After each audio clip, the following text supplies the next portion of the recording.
Welcome to the original rock and wrestling radio show. Welcome to Beyond Ringside, your source for wrestling, MMA, and boxing in the Southeast. To contact the Ringside Roundtable of Beyond Ringside, email them at beyondringside@gmail.com. And now, your host for Beyond Ringside, the man, no myth, all legend, Fast Eddie Layne. You got it, set and ready to ride. 25 before the top of the hour on this 14th day of September. Welcome to Beyond Ringside Live. Live from Studio One, Mike Macaroni. Always a pleasure. Thank you for the intro. By the way, we got to sit down with some new voice liners very soon. Trust me on that one. Somebody we know pokes at me every once in a while about updating the PSAs, which that's my next project.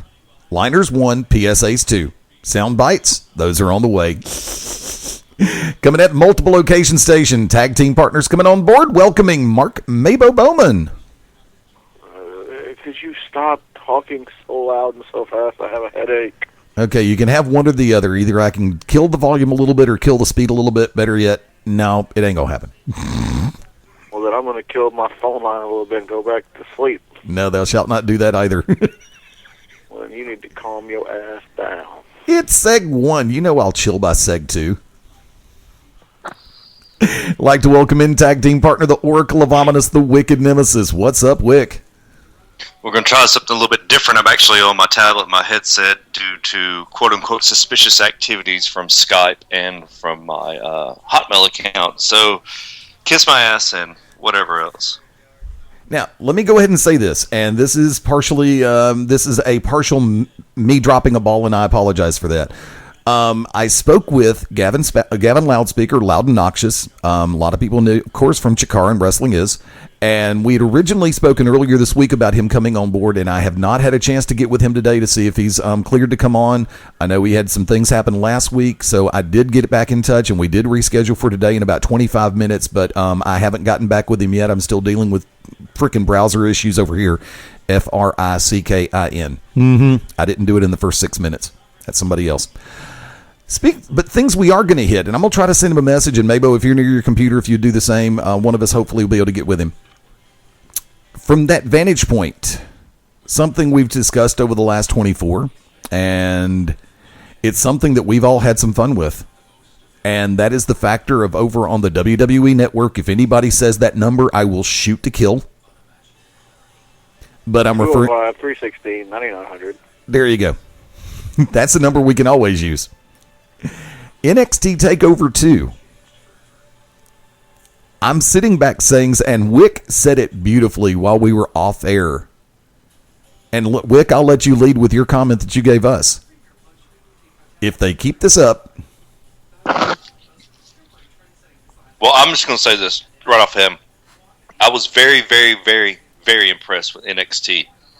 Those guys and girls, because you put something out on Facebook that Angie actually said about the women's division in NXT, it far surpasses the women's division on WWE.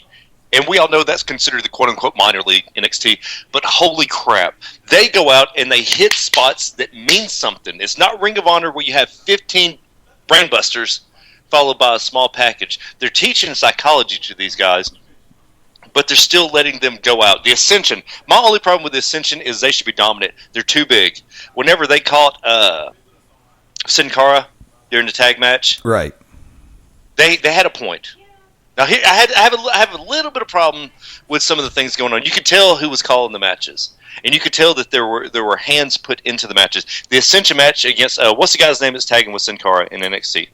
Kalisto. Thank you. Kalisto. That guy is so much better than Sin Cara. And the Ascension catches him to the outside, and they just take him and just throw him behind him. No, man, if you're 6'4" and 6'8", you got to take that little mother and throw him. Don't just toss him over your head. That was the only problem I had with that. But the finish of that match was awesome. And Charlotte Flair, holy crap. That girl that she wrestled, what's her name, Bayley? Oh, I love Bayley. It's Bayley! Charlotte Flair, she looks just like David Flair. Just like David Flair. Her finishing move and the names they come up with this. You would have thought that I had named these people and named their moves. Natural Selection, fantastic. Fantastic name. They are giving those guys the rope. And then to rename Kenta, I had a problem with that, but I understand Kenta, is a household name, and William Regal brought him in. But you have Kenta run off both members of the Ascension, and then they lose the tag team titles that night. There were a few nitpicky things, of course, that's how it is, but I watched it. It was awesome. The wrestlers were awesome. The girls took it seriously, and Generico, what does he go by now? Sami Zayn. Oh, Sami Zayn. Him and Adrian Neville. Holy crap. Those two guys are awesome. Yeah. Bright futures for both of them. I don't care how short and tall they are. Triple H has allowed these guys to go out. And everybody knows it's not John Laurinaitis. This is what Jim Ross wanted to happen. Yep. In NXT. This is what they tried to do with OVW. Lesnar came out of OVW. Orton. Rob Conway with his stank-ass breath. Several people, the Bashams at one time could have had a chance to be something had they not, had one of them shave their head and act stupid. But those guys in NXT are busting their asses. It was a great show. It was a phenomenal event, and I'm glad that they were able to go out and shine. And I'm glad that WWE let them come out Monday night and actually do it. So. Yeah, that's something I'm going to cover in just a minute about the Monday night thing. MaBo, come on board. Your thoughts take over, too. Oh, you know me, dude. Hold on. I got to sneeze. And it's going to take a while to sneeze because that's how my sneezes are. They know I have something to say, and then they're going to be a jerk. And it's going to wait till right I'm in the middle of the point of something, and then I'm going to sneeze. So, seriously, behind Chikara, NXT is my favorite company out there. I look at it as a separate entity, even though it is WWE. I still look at it as a separate entity because they do things different than what you see on Monday night, Friday night. But I always look forward to every Thursday night when NXT comes on, even if it is taped. And even when I do look at the results, I'll still watch it unlike, other programs because I like what's going on down there. There's just tons of stuff and tons of people, and I don't know. It's in the crowd. It's not your typical WWE crowd, but it's also not like your typical independent wrestling crowd either. It's almost like a hybrid of both. It's like. I don't know. It's hard to say, but yeah, I just love watching NXT. And I agree with Wicked as far as the Ascension. They're supposed to me. They were supposed to be the WWE was, they were trying to push them as almost like the next Road Warriors with just blowing through everybody. But it seems like they've started tweaking them and changing them just a little bit. I guess maybe for TV, but. I don't know, but I've always liked the Ascension. Bailey, I love Bailey. I don't care what people say. To me, she is awesome, and she everything down there is cool. I just love what goes on in NXT. The NXT debut of Baron Corbin. I think that's going to be the next person they try to get behind and. Try to clean up and get ready for the main stage. But yeah, I love NXT. Who was the big MaBo? Who was the big Samoan looking guy that wrestled the former football player? Big Samoan? Oh, the big Samoan guy? looking guy. Yeah. Bull Dempsey? Oh yes. Whoever is his agent. This is Enoch Kassarian talking to his agent, maybe Dean Malenko, whoever. Stop letting that fat mother jump off the top rope. He is too big for that to be his finishing move. That diving headbutt is jacked up. That man had some good moves, and to win with that was terrible. That was terrible. And then to get speared by the former football player, and the former football player like crap. I don't even know who he is. I don't care. His tackle was terrible. But I did like the fact that I saw a lot of one counts. I like that. Yeah, that was the former football player was Mojo Rawley, who they were kind of high on. His whole thing is I don't get hype, I stay hype. I've never really cared for the dude, and honestly, you can tell when they started this whole thing between Mojo and Bull that the crowd was just. I guess they're getting sick of Mojo Rawley. They're kind of like how Rocky Maivia was shoved down everybody's throats. You're right. And they started turning on him. They're slowly starting to turn on Mojo.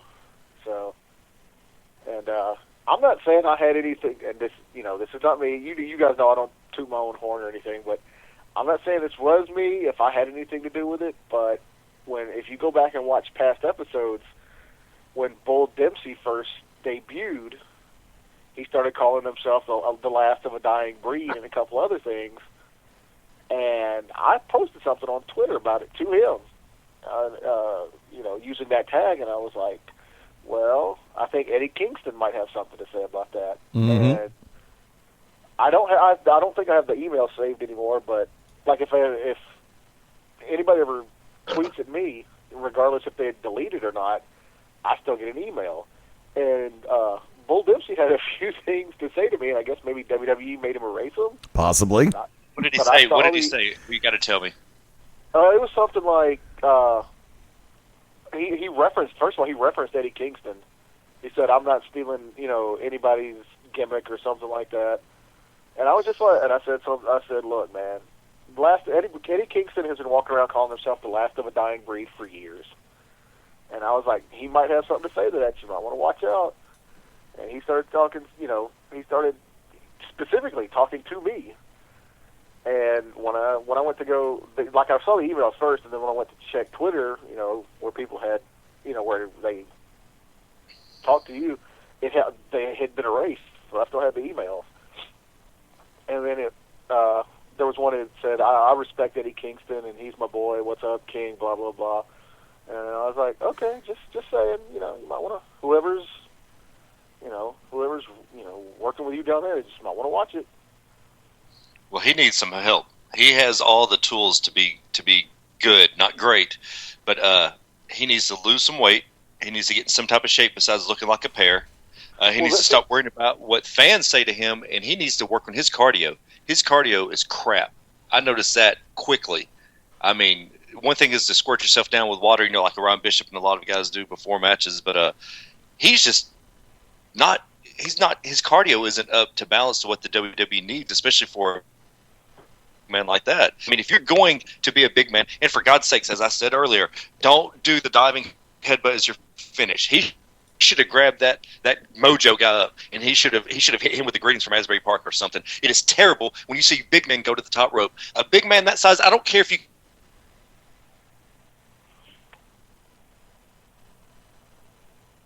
He's in and out for a second. Yeah, I was going to say. That's the only downside to using the tablet every once in a while. He get just out of range of it, and it dropped. While we're waiting on him to come back in, and we'll try to get him back in, I want to go ahead and bring this one out. And this is something because I've been a fan of the Ascension for a while. I've appreciated the work that they've done down at NXT.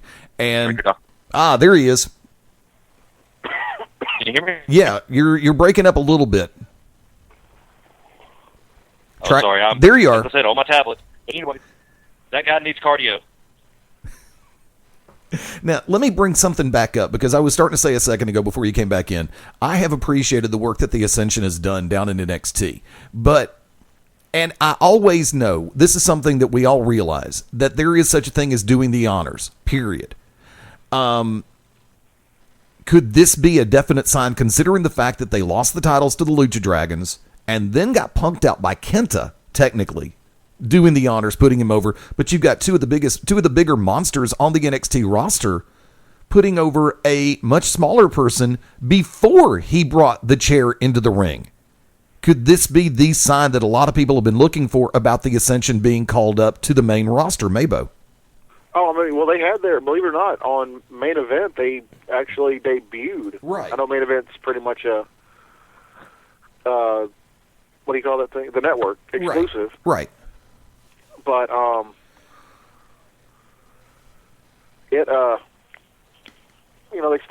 they made their debut, and they've been doing house shows for at least the better part of a year now. Well, I go before when it was O'Brien and Kenneth Cameron, and then of course he got fired and ended up down in TNA. But yeah, I mean Rick Victor and Conor O'Brien, they've been for the better part of a year been doing house shows. Right. And sorry, that sneeze made me lose my train of thought. But yeah, no, I didn't. And like I said, for some reason, my feed I missed the entire tag match. I caught like when everybody came out, started the match, and then it cut out, and it didn't come back on until the end. I had to hop online to see the results of the tag match, and I saw that they lost, and I was just kind of okay, well that's it's like you said, that's a sign that they're getting called up, or more than likely getting called up. Right. But when they came out and confronted Kenta, or what's his name now, Hideo Itami, something like that. I was like, oh wow, they just threw him out. I was like, okay, obviously they're pissed off. I figured maybe it would lead to like a tag match, at the next set of tapings. But for him to come back in the ring first, take down both Ascension before getting a chair, I didn't like that. Because these guys are supposed to be beasts. These guys are supposed to be unstoppable. Correct.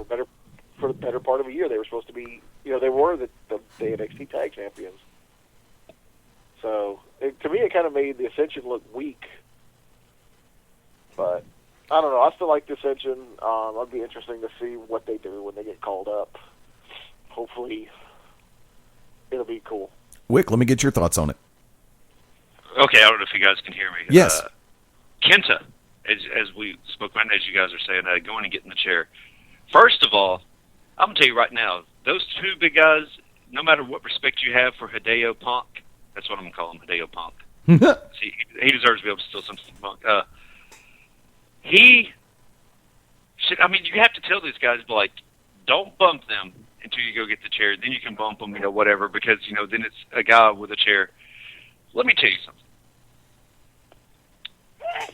If I'm managing two guys and they get run off by one guy, I'm sending their ass back in the ring. It didn't maybe make them look weak. They did look weak. How tall are those guys? They're over 6 foot, both of them. Kenta's like 5'7". Right. You're out of your mind if you think that and William Regal, oh my goodness, William Regal's had to stand there. I'm sure Regal's like, this makes no sense, this makes no sense, this makes no sense. You cannot have two big guys like that and your NXT Tag Team Champions at the time run from one guy. I don't care the respect for Kenta or Hideo Punk, whatever. I don't care. Respect's got nothing to do with it. It's about psychology and business. You've got the numbers game on the guy. William Regal's not going to help his ass out. But there's little things like that. That's what NXT needs, little things for these guys to be up. Because I think that it was a test on the Ascension. I think somebody was testing them to see what they did when Hideo grabbed the chair. I think that they wanted to see if they would let them scatter. You don't powder on a 2-on-1. Nope. I'm sorry. You don't powder on a 2-on-1. I'm going to tell you right now, a lot of guys, whenever a babyface gets in the ring for a tag team, they'll get out.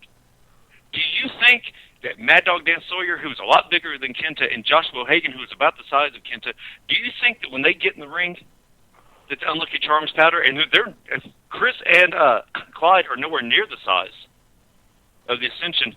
Hell no. Because if they powdered, I told them I'd kick them in the nuts. We're stronger than them. I'm bigger than both of them. I am bigger than Kenta, and I would not powder for him. He's going to have to take my ass out. But that's psychology. That's where you should have a good agent. I talk about the Bayley and Charlotte match. Good match. But why? Because Charlotte Flair has had psychology driven through her head the entire life that she has led. And it shows. Her psychology, the only psychology I know, and you can say whatever you want to about AJ Lee. AJ Lee is terrible. She can take a bump. That's it. Natalia is the only one on the WWE roster that shows the type of psychology that I saw with Charlotte Flair. I know who. Oh, AJ. Well, AJ is given those. If something happens, if something messes up, you can tell.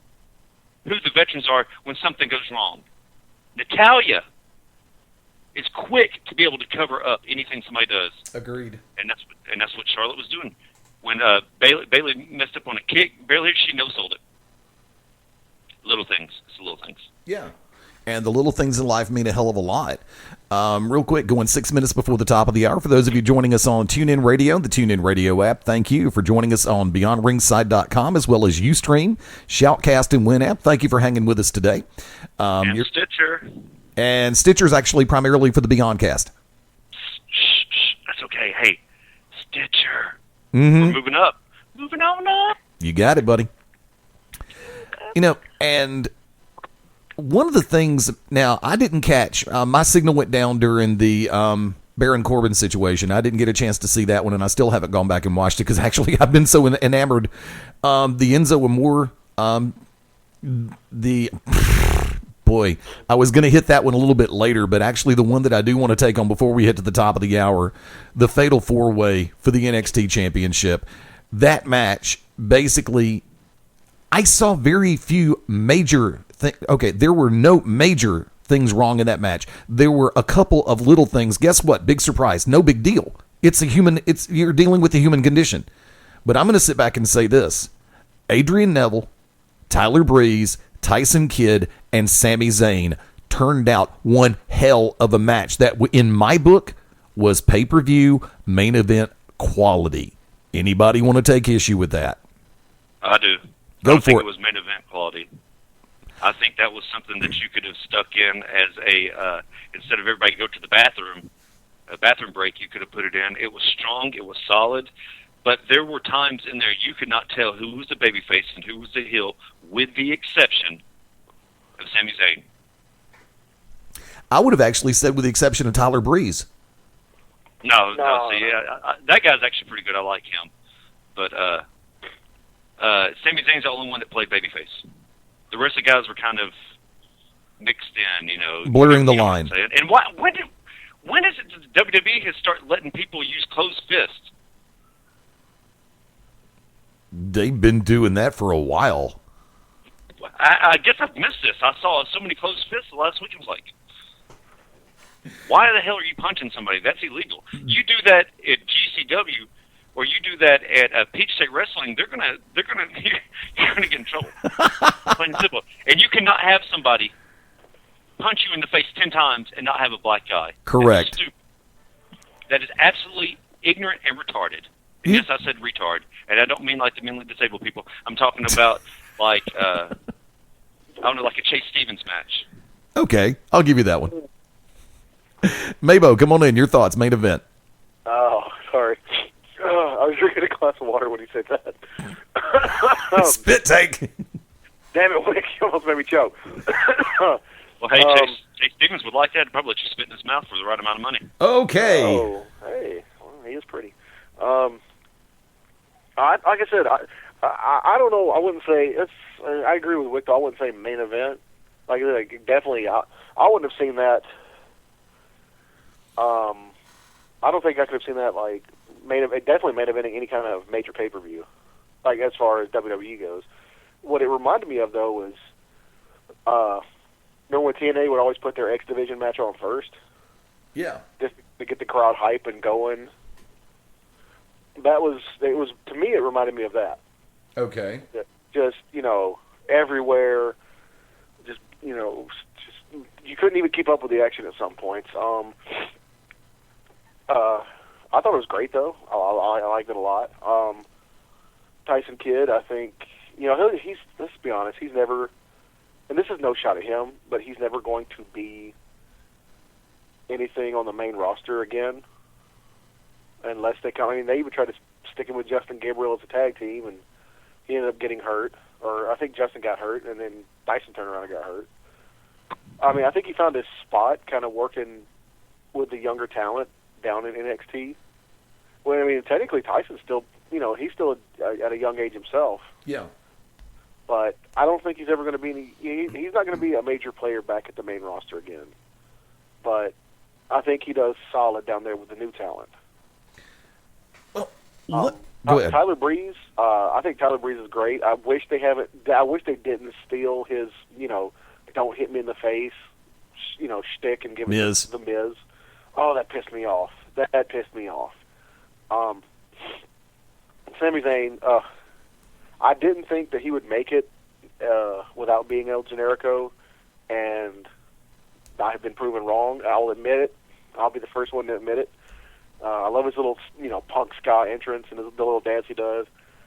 But the one thing that I hope they don't do, and it's almost like the NXT title is cursed. Whenever somebody gets it, they turn heel. Look at Seth Rollins. Look, because he was the first one, followed by Big E, followed by Bo Dallas. And it looks like they're trying to turn. Hopefully they will not turn Adrian Neville heel. They'll make it, maybe like a friendly rivalry kind of Ring of Honor, respect match or whatever. But that's what it starts to look like they're doing. And if they do that, that's just going to piss me off because now it just makes it seem like if you're a face and you get the NXT title, you're going to turn heel. Didn't we have the same problem with Impact Wrestling doing that for about 2 years? Yeah, I think we did.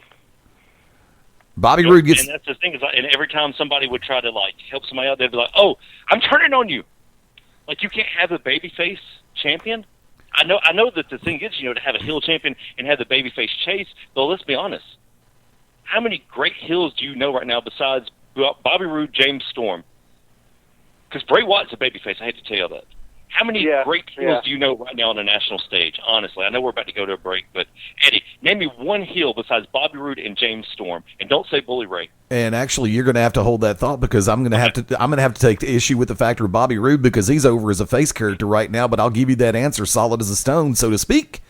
Maybe as solid as Stu Stone. There's your Championship Wrestling from Hollywood reference for segment 1, and we'll be back on Beyond Ringside Live right after this. This is Harley Race, 8 times NWA World's Heavyweight Champion, first ever King of the Ring, and you're locked into Beyond Ringside. The To Be Determined show live Wednesday nights, 9 Central Standard Time. Join myself, the Oracle of Ominous, the Wicked Nemesis, the Grand Design, Clyde Braddock, and the Magic City Runner, Fast Eddie Layne, as we take you to the edge of uncensored. Yes, we go uncensored, so make sure you have your earmuffs.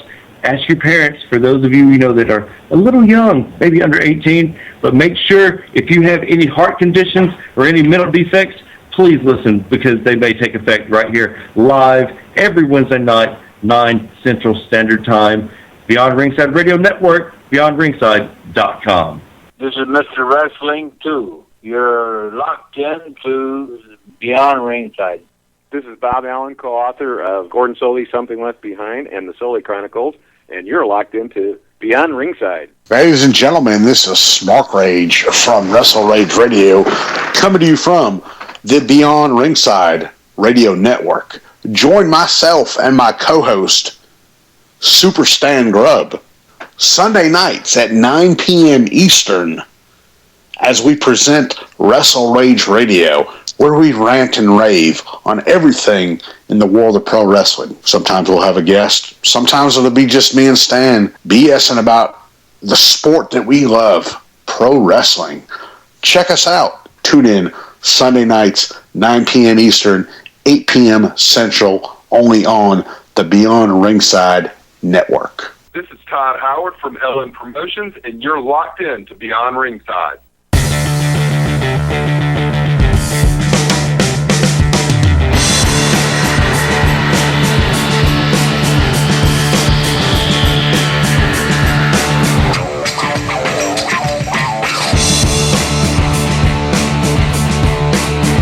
The music plays, the microphones go hot, and we are live 7 minutes after the top of the hour on this beautiful Sunday. Hope it's great where you are. 14th day of September. Thank you for hanging with us on Beyond Ringside Live. Want to remind everybody, of course, you can catch all the live programming here on the Beyond Ringside Radio Network all the way through. Check us out through BeyondRingside.com. Check us out through Ustream. Check us out through TuneIn Radio, the TuneIn Radio app, as well as Shoutcast and Winamp. Going to give the full lowdown on Shoutcast and Winamp in just a couple of seconds. Fast Eddie Layne, live from Studio One, welcoming back in Mark MaBo Bowman. What's up, dude? Still trying not to sneeze. It's like, kid you not, this is the longest a sneeze has ever been stuck in my nasal cavity, and I know during this specific interview coming up, it's just going to ruin everything. Welcoming back in the Wicked Nemesis. What's up, dude? Big shout out to my man Caprice Coleman, old friend of mine, the voice of God, the Metatron, not the Megatron. The Megatron, that would be Murder One. There you go. But Caprice, nobody cuts a promo like Caprice Coleman, except for maybe our guest tonight. And ladies and gentlemen, he is a great friend to us here at the Beyond Ringside Radio Network. Always a pleasure to have him on board. A lot of you know him as the voice of Chikara, as well as a number of different projects around the Northeast and across the country. Ladies and gentlemen, Gavin Loudspeaker returns to Beyond Ringside. Gavin, how you doing tonight? Ladies and gentlemen, welcome to Beyond Ringside. Gavin Loudspeaker coming to you live Sunday night. Here we are. We're going to talk about wrestling. We're going to talk about science. We're going to talk about monsters. We're going to talk about excitement. We're going to talk about King of Trios. How's everybody out there? Dude, first off, long time no see. I hope everything's been going well, and I know you've been keeping busy. What all have you had on the plate? Well, I mean, honestly, right now I'm watching some Georgia Championship Wrestling. I've really been going back to the oldies, watching some old stuff in the early 80s. And I'm watching some great Georgia Championship Wrestling. Before that, I was watching some Memphis Championship Wrestling. So I've really been immersing myself into the history of our great sport.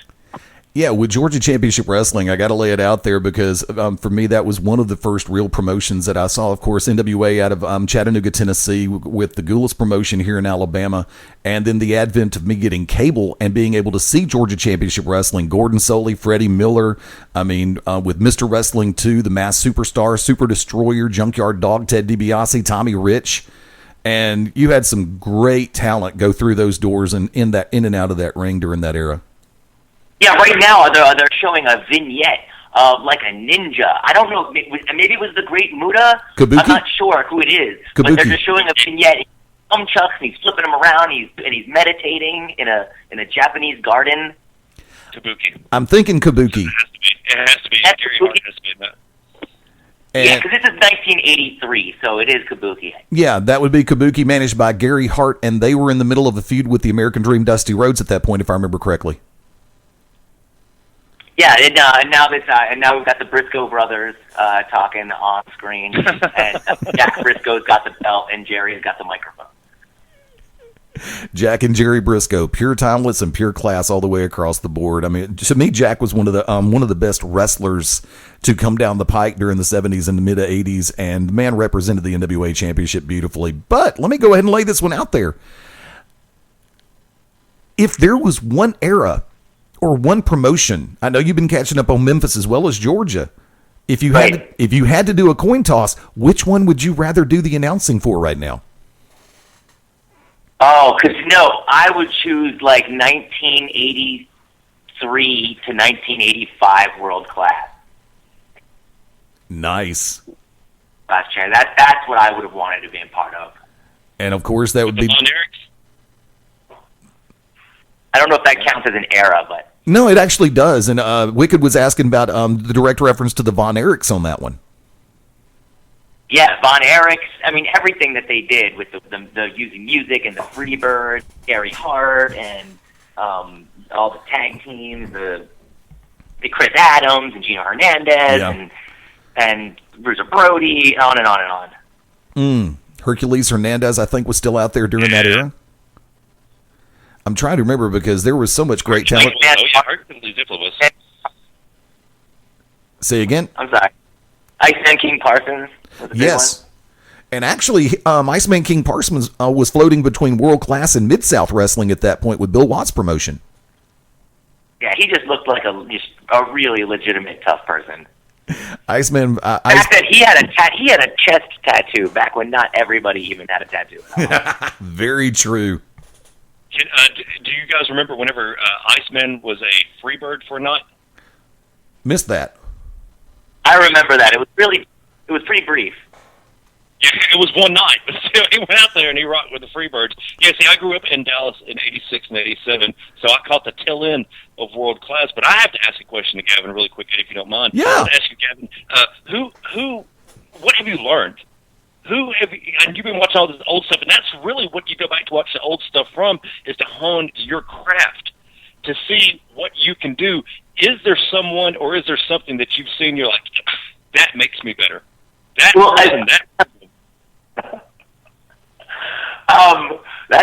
funny.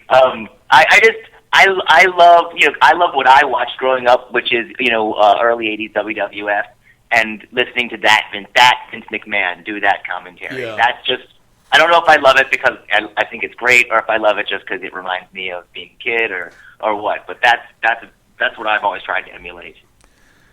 You can actually have the best of both worlds in that particular regard. And while we're going around the table, let's do it. Mark MaBo Bowman, come on in. Hi. Son of a... I figured at this point you would have a question to jump in with Gavin. Oh, I didn't know. I was just letting you guys have fun and talk shop and everything. And just MaBo's waiting for the karaoke to start. Oh, karaoke, and I'm waiting for. We all know what I'm waiting to start talking about. Sandwiches. I love sandwiches. Why do I not have the Tony Stark drop ready to go right now? Because I didn't see that coming. Let me before you mentioned the K word. I'm going to ask you, because we talked about it last time you were on. As of this current run right now, what has been the most oversung and abused? If you want to break them up, put them together, or keep them separate, that's fine. Song that you've seen. What's the karaoke karaoke killer these days? I guess I don't like. Honestly, I guess since it's my job and I do it every night, I guess nothing really bothers me anymore. I don't know if that's a good thing or a bad thing. I think that Don't Stop Believin' is always a bad idea, and Bohemian Rhapsody can be left out. It's not necessary for the night to succeed. But if somebody wants to bust out those songs, I don't want because I do karaoke every single night. You know what I mean? They maybe only do karaoke one night a year. If they want to sing those songs, who am I to keep them from doing it? Yeah, for me, the ones that I've actually taken, one I took out of my system was Brad Paisley and Alison Krauss Whiskey Lullaby, because every bar owner who's heard that song done, it's like, dude, tell them you don't have it, please. It's like, okay, no problem. And the other one that just makes me want to drink every time I hear it, and I'm actually talking about drinking battery acid as opposed to Cuervo or Jägermeister, is Picture Kid Rock, Sheryl Crow. Yeah. Okay, you know what? All right. And so now that you've got me going here, I can't stand Lady Antebellum. Need You? Yeah, Lady Antebellum. Need You Now is really overdone. And the other one would be anything from Grease. The musical Grease, not the country. Oh, okay. So in other words, now you've ruffled Eddie's feathers, because Eddie loves doing that Grease song. He even has another version of it. But I want to ask both of you guys something. Somebody walks up to the machine and tells you, "I want to hear Glenn Frey, You Belong to the City." Your first thought, Gavin. Did you say You Belong to the City? Yeah. Yes, sir. You want me to start singing it right now? You belong to the city. You belong to the night. River, something about a river of darkness. Who is that? We now have the soundbite for later on in the show. That's not Phil Collins. Who is that?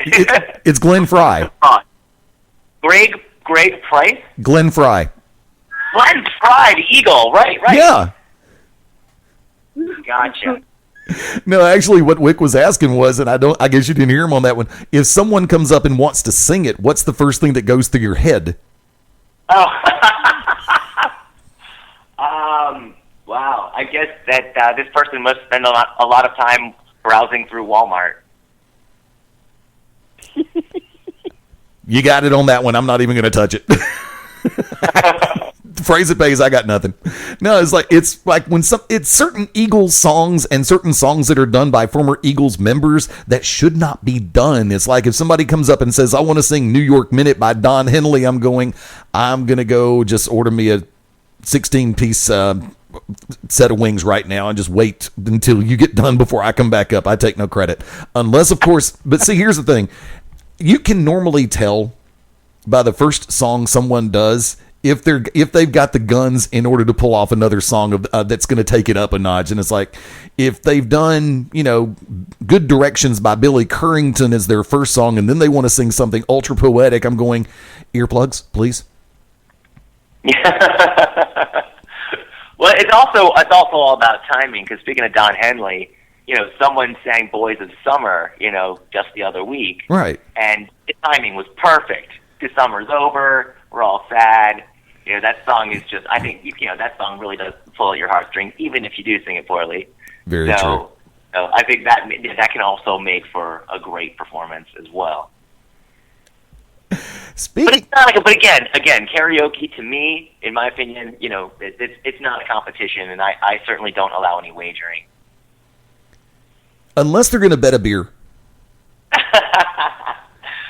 Bribery is something else entirely. That works altogether.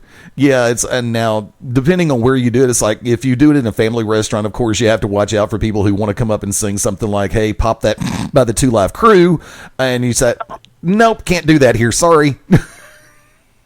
Yeah.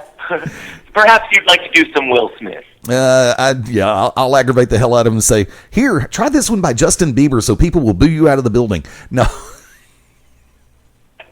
I'm not. I get rid of them. I'm not kidding. But speaking of being serious, and we're going to do this hard segue.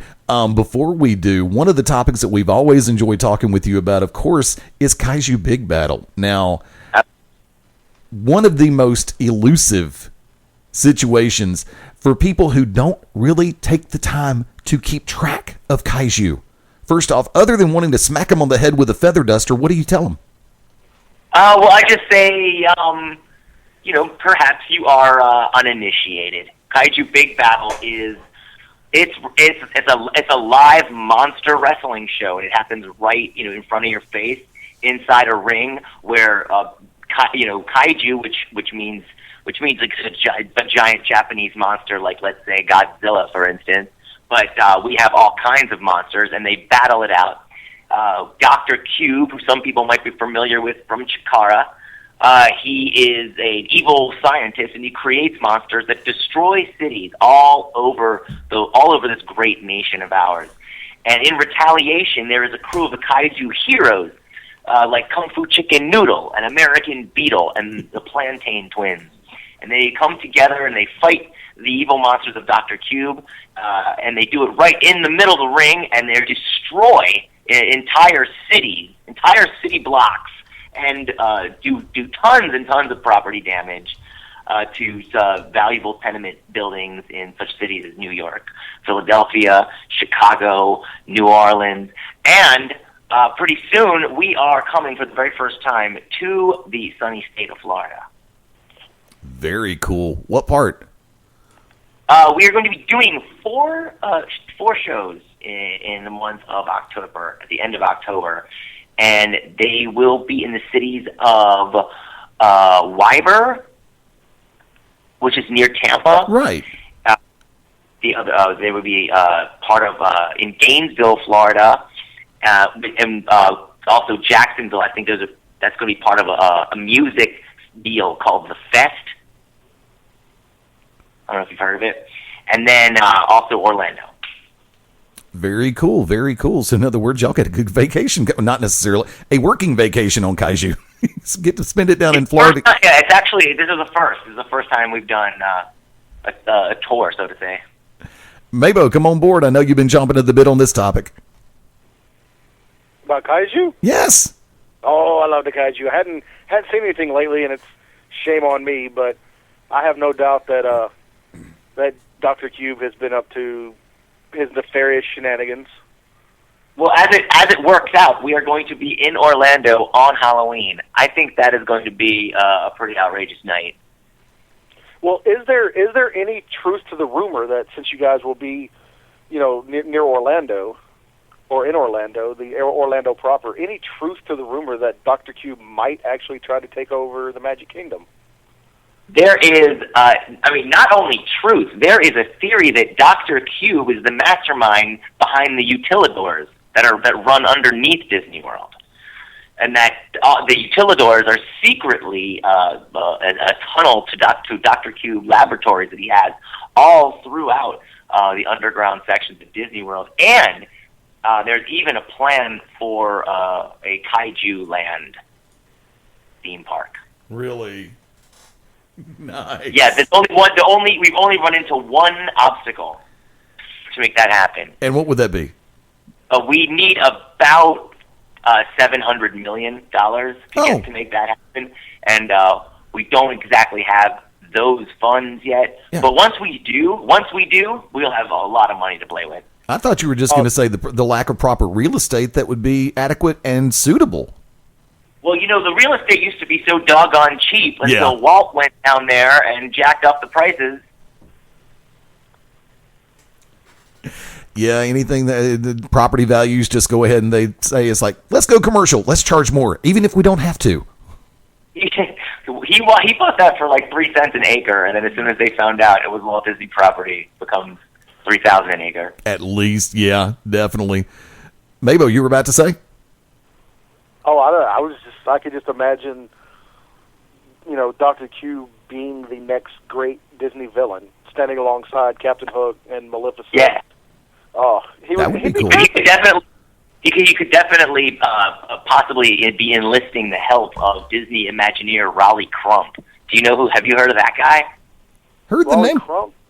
Yeah, Raleigh Crump. He's a famous Disney Imagineer, and he designed the Haunted Mansion and many other super famous rides. Oh. I know the name, but I don't know that much of the background, so I really can't add on anything on that one. My apologies. Shoot me. Well, see, I'm a big Disney fanatic, and shame on me for actually not knowing the name Raleigh Crump. I mean, I know I recently just came across it because Disney recently came out with a comic book called Seekers of the Weird, and it's based on that.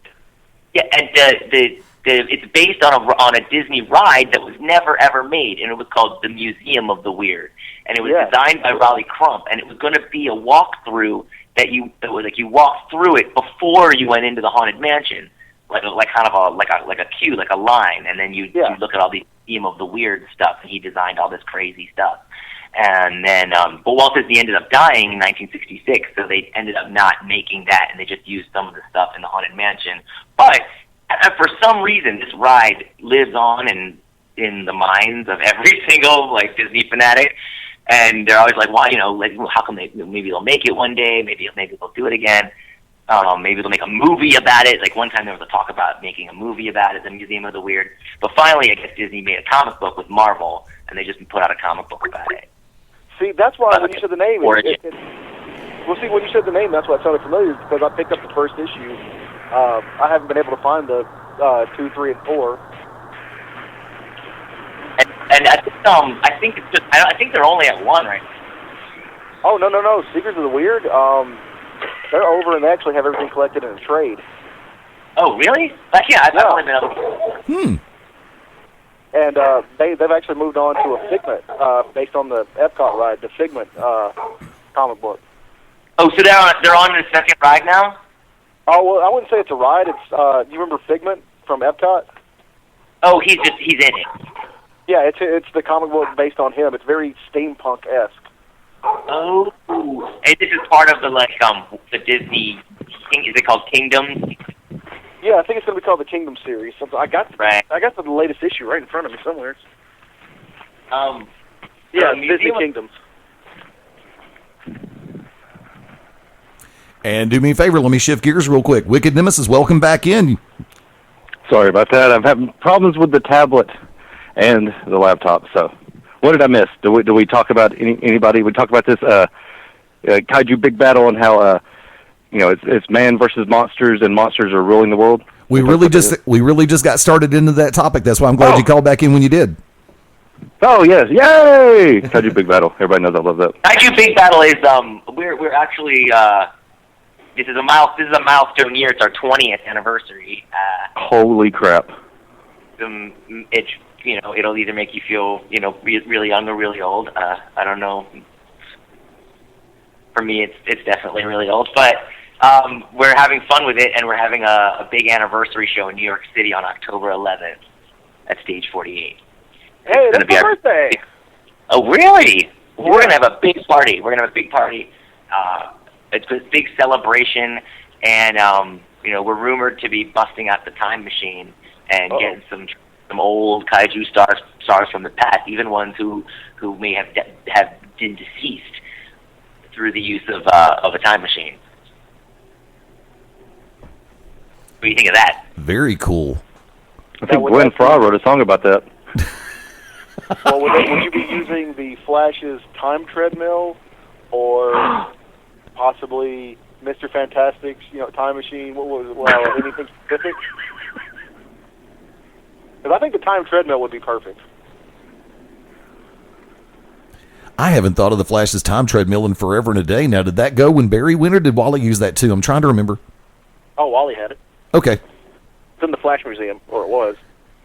Time treadmill sounds like something you could buy off a television ad, like a 1-800. I think Ron. It's a time treadmill. Travel through time and lose weight. It's better than the black racer skis, so nobody gets that joke. That was funny though. The nerds get that. The nerds get that one. Nerds. Okay, Ogre. Nerd. Wow. Now, you were making a reference to the upcoming New York date.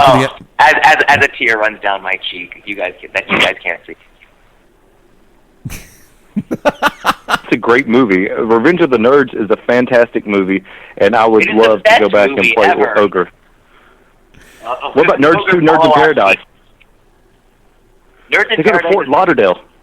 Yeah, excellent song by 38 Special as well.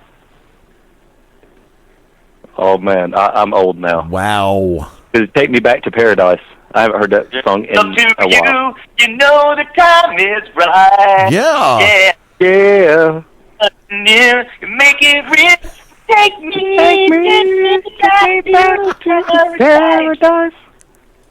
I haven't. Okay, this is bad. I haven't thought of that song in forever and a damn day. Oh, I cried a little bit. Do me a favor, guys. We're going to go to the bottom of the hour break. Folks, hang with us. We will be back with Gavin Loudspeaker, a special guest, in give us about 3 minutes on this C break, and we'll be back. This is Beyond Ringside Live. This is Randy Rose from the original Midnight Express, and you're locked in to Beyond Ringside. This is Q-Ball Carmichael, and you're locked into Beyond Ringside. Listen up, friends. Hey everyone, this is the Cause, Robert Cosper, host of Cause and Effects Thursday Night Radio Throwdown.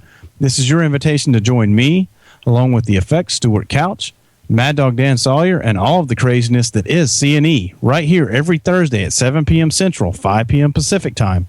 It's wrestling radio with a twist, and some might just say with a twist of lime when the bar is open. Cause and Effect, right here on the Beyond Ringside Radio Network. This is Country Jack, Corey Hollis, and you are locked in to Beyond Ringside. Howdy, friends. This is the Magic City Motor Mouth, Fast Eddie Layne. And I'm the Cause, Robert Cosper. And this is your invitation to join us and the Hitman, Big Daddy Cool, Ryan Adcock, right here for the Saturday Showcase. At Saturday mornings, 11 a.m. Eastern, 8 a.m. Pacific Time. See? We do math around this place. Be sure to catch us right here on BeyondRingside.com. You can also listen through Winamp for Android and BlackBerry, as well as the Shoutcast mobile app for Apple as well. Remember, that's Saturday mornings, 11 a.m. Eastern, 10 a.m. Central, right here on the Beyond Ringside Radio Network. And let me tell you how you can find the Hitman, Big Daddy Cool, Ryan Adcock on social media. It's very easy. It's at www.kissmyass. Whoa. Stop that right there. Folks, we'll see you Saturday on the Showcase. Bye for now. Hey, folks, this is WWE Hall of Famer Hacksaw Jim Duggan. and you're locked into Beyond Ringside.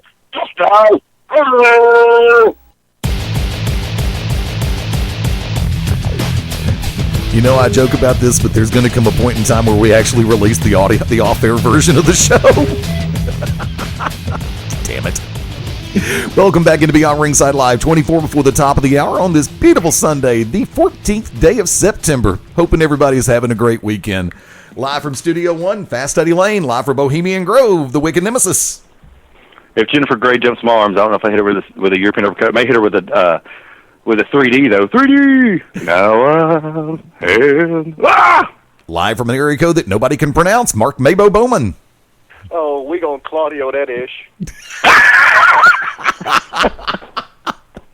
And ladies and gentlemen, our very special guest at this time, good friend of the family here on the Beyond Ringside Radio Network, Gavin Loudspeaker. Gavin, welcome back. Well, you can probably expect Dr. Cube and his monsters to 3D Jennifer Grey through a building. We can work with this concept. I want video. Of course, that seems to be the topic we've talked about off air. We've all said something, and somebody else will say, I want video. And there's some things that will never be videoed if I can help it. Hey, Dr. Cube is my pick for King of Trios, so you better watch out. Actually, Dr. Cube is my pick for 2016 presidential nomination. At least you know. At least you know. And I'll leave it at that. Because if you don't know, then you better know, because it's always good to know. Speaking of good to know, and there is a word that starts with the same letter as know. It's called king. And in this case, sometimes you might just want to try to dissect things into three parts, which would make it a trio. I'm going a long way for this one, kids, and it's almost paying off.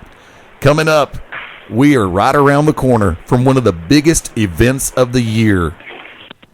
From Chikara Pro Wrestling, King of Trios, KOT 14, the 19th, 20th, and 21st in Easton, Pennsylvania. Gavin, does it get any crazier than King of Trios? Absolutely not. I mean, King of Trios is definitely the grandest stage in Chikara. We roll out the red carpet and pull out all the stops. Every single year, King of Trios is the highlight.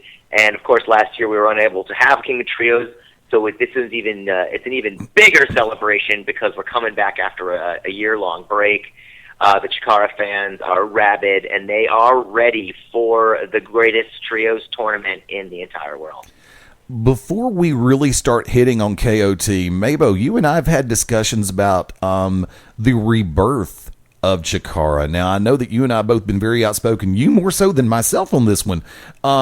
Come on in with Gavin on this one. I know that there's probably a question or two you want to ask him.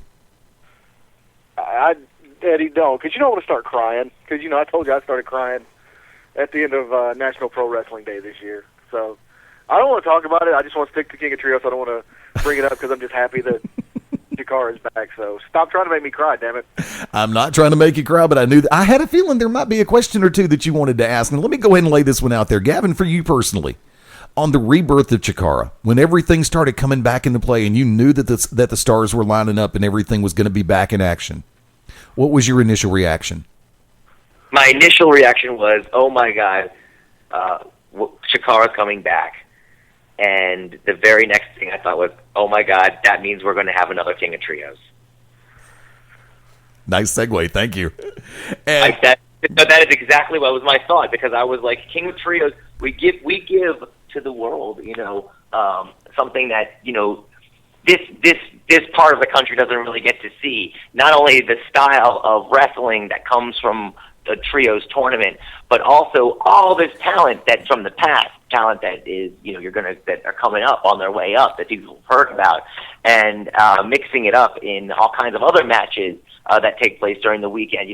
As teams get eliminated, that affects how other matches line up that weekend. And of course, there's the Rey de Voladores tournament, which is the King of High Flyers. Right. And then, of course, you bring that together with Chikara fans from all over the globe who fly in from other countries just to see King of Trios. Now, so it really is. It really is my favorite. It's our WrestleMania, if you want to put it that way. Well, that's what I was just going to actually say, Gavin, because Chikara's intrepid reporter Babs, she has Chikara in 15 minutes or less, and she always says on her podcast that to her, KOT is her WrestleMania. And I have to agree. I mean, as much as I love, I love the Cibernetico. I think, I always look forward to seeing the two teams established for the Cibernetico. But, and of course, Anniversario and all that. But to me, it's like I have to agree with her. King of Trios is my WrestleMania because you have so much going on that weekend. You have once again, it's being brought back to Fan Conclave. If I'm not mistaken, you guys are going to be doing the second potluck and whatever cookout. Oh yeah, cookout, right? The fan, which is totally, that's all the fans. That they're the ones who come and they bring all the food and the refreshments and they make all that happen. Like that's like I don't think people realize how much the fans actually are part of everything that goes on that weekend, and the Fan Conclave too. I mean, it's all like games and interactive stuff and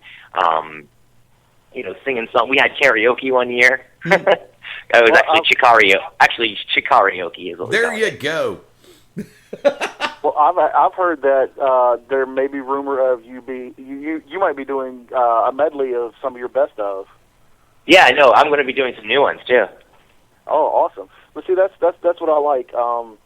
And like you said, you mentioned the fans, the Chikarmi and the Chikarm forces, and they are what helped perpetuate and keep the dream of Chikara alive when it was shut down through the scavenger hunts and the I am Chikara, we are Chikara, and I mean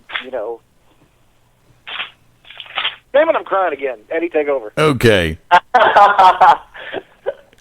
Give me a tissue. Now, for our friends in the northeastern United States, and I hate to segment it like that, but it's the truth, because a lot of people in the northeastern U.S., as well as the upper mid-Atlantic area, have an opportunity to catch a great 3-night event. And I will agree, especially with the talent that Chikara has always made it a tradition to bring in, as well as the homegrown mega talent that they have. You've got some dynamic performers, some great athletes that perform under the banner of Chikara, and when you have the opportunity to have all of these stars as well as additional stars coming in that you're gonna recognize and you're gonna be able to identify with because you're already fans of them as well. And go ahead. I was just going to say, the Chikarmi also, I love watching who they latch on to over the course of the weekend. Right. Because sometimes a team will come out of nowhere, a team that they're not familiar with, and they'll just win them over, over the course of 3 nights. And by the third night, you're really pulling for this team who 2 nights ago you didn't really know who they were. I really love watching that happen. I saw it happen many times. One instance I remember was like with the Soul Touches, who kind of came out of nowhere and became instant Chikara favorite. Right. We'll see. It's like, for me, 2 of the reasons why I would love to be up there for that. Of course, a good friend of ours here on the network, Kizarni, Sinbodi, and the Auditorium making their appearance on this weekend for King of Trios. Members of Blood. No, Eddie, this show, I know this is your baby, but we are not going to have anything to do with the Flood. We're not going to stand behind anything they do. Anybody who is represented by the Flood who's been on the show, they are persona non grata, and we're not going to tolerate it. It's plain and simple. All right. Well, then that would mean you're talking about groups like the BDK. That means you're talking about Sidney Bacabella's Wrecking Crew. That means you're talking about Dr. Cube. That means you're talking about Jimmy Jacobs and his vulture-like army that he's got. And, you're talking about the Gekido as well. All of these groups together come under the banner of the Flood. And like I said, I know, Eddie, you said that, Sinbodi's been on. That's fine. But we're not going to back him. Not going to do it. Sinbodi he's just as evil as he is weird, He's sort of like the wrestling version of the post office. Good analogy. I like that one. I will go. Can I sing a song? Say it again. Can I sing a song for you guys? I have a song prepared just for you guys. Bring it on. Like it. You ready? Ladies and gentlemen, Gavin Loudspeaker. All right, here we go. Can you hear the guitar? Yes, I can. All right, here we go.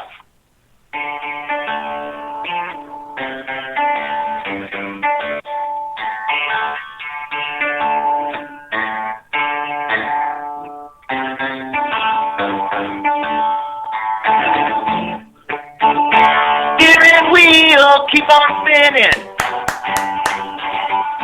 Take me back to my family life. Singing songs about lucha libre. Having fun, super party vibes, and keep it alive. Sweet home, my Chikara. Well, robes all blue. Sweet home, my Chikara. We're coming home for good.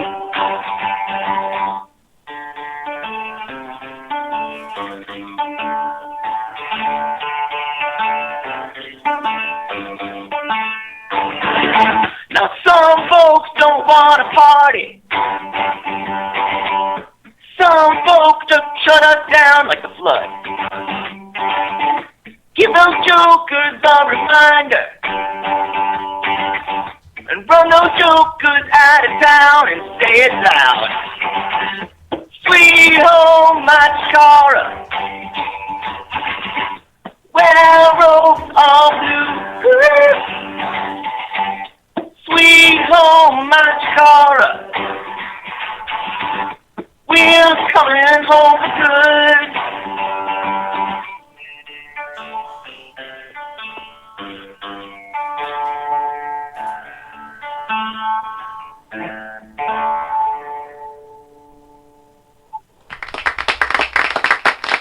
Ladies and gentlemen, the one and only Gavin Loudspeaker. I love it. That was the abbreviated version. It goes on for another 7 minutes. So when do we get the full music video? At King Trios. You'll get it live, and then the video will be coming shortly after that. Very nice, unexpected, greatly appreciated. Do me a favor, and I know that we're gonna have to pay attention on the way that I say certain things, because there have been some guests who we've had on the Beyond Ringside Radio Network that are going to fall into that category, to where MaBo's going to sit back and say, "Eddie, watch it." But let's go ahead and run this down. The opening round matches for KOT: Team UK versus the Block Party. That's going to be a very, very interesting matchup right there. The Block Party has been brutal in their assault, and they've been gaining a lot of steam. Watch out for Mr. Azerbaijan. He's incredibly sexy. He's won Mr. Azerbaijan's Sexiest Man multiple years in a row, and he brings that cocky confidence to the ring, as well as his partners in brutal combat against these youngsters from the UK. And I was hoping MaBo would catch the message. I'll go ahead and bring it in. The acronym that I can never really put together properly because my brain always short circuits halfway through. MaBo? Night Eye for the Pirate Guy versus Gekido. Thank you.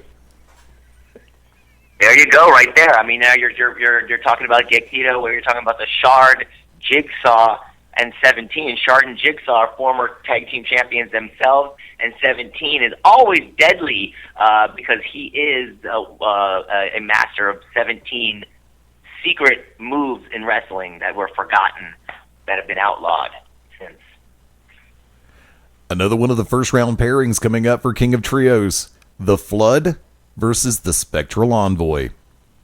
Well, now right there is, I mean, that's your meat and potatoes. I mean, you're talking about the Flood, the cause of all of our grief right now, going against one of the most popular trios of all time, possibly the most popular single wrestler of all time, Ultramantis Black, his Spectral Envoy, longtime partner and ally, Hala Wicked, who's also a former Young Lions Cup champion, former Campeones de Parejas, and then Frightmare, of course, the protege, who is just a frenetic ball of kinetic energy, and he is a former rookie of his first year. He was a rookie of Pro Wrestling Observer's Rookie of the Year. So we're talking about the Spectral Envoy being, if not the top tag team in Chikara, definitely one of them. Now, for those listening to clarify, when Eddie says the Flood, this was one of the many factions of the Flood. This one being, I believe they're calling it BD Cubed, which would be Aris, Knockin', and Dr. Q will be taking on the Spectral Envoy.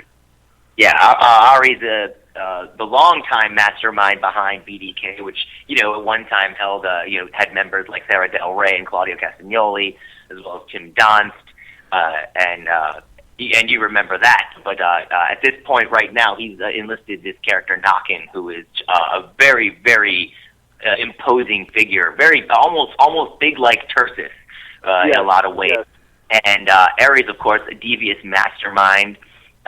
He was involved in the scandal behind the Eye of Tyr, if you guys remember that. Yeah. And then Dr. Cube, of course, always in the center of the supernatural controversies of the world. Well, you also know how you can tell Aries is a bad guy? That killer mustache he's sporting these days. Yeah, Go look at it. Go look at the picture. That mustache screams evil. You would not shave your facial hair into that unless you wanted to tell people that you are evil. Exactly. MaBo? Oh, wait, no, I'm sorry. Maybe it wasn't BDQ. He doesn't want to be bothered at airports. Who wants to be bothered at an airport? Better yet, it's like trying to bother me during the middle of a crab leg buffet. No, not going to happen. I will turn evil in a heartbeat. Heel turn, unlike John Cena. Can't do that. Team Extravaganza taking on the Devastation Corporation. Absolutely. Well, Devastation Corporation has left a trail of carcasses in their wake. Sidney Bacabella has proved to be a ruthless businessman, and his team of Max Smashmaster, Blaster McMassive, and don't forget Flex Rumble Crunch. They're sort of like if you combine Demolition, the Road Warriors, the Powers of Pain, and Chronic. God, that's another one I haven't thought of in a while, and that's Chronic. And they were a good team. Also, don't forget about an exciting team that I'm really happy about, which is the Golden Trio, which is going to consist of all of Chikara's champs. Like Icarus is our grand champion, and the Throwbacks, who are our tag team champs, nice. are Dave Rejas, and they're going to comprise an entire trio of champs. And maybe add King of Trios to that championship list. Quite conceivable and quite easily possible, and they're going to be taking on LAX that night. Wow, and how about that? Oh, what a shocker! LAX coming into Chikara. That is definitely, this is a first for King of Trios first. So I'm excited to see what happens. See the fireworks here. It's going to be crazy. MaBo, come on in. Hold on, before you continue, I'd like to correct myself because apparently my phone is cracked and it was messing up the pictures.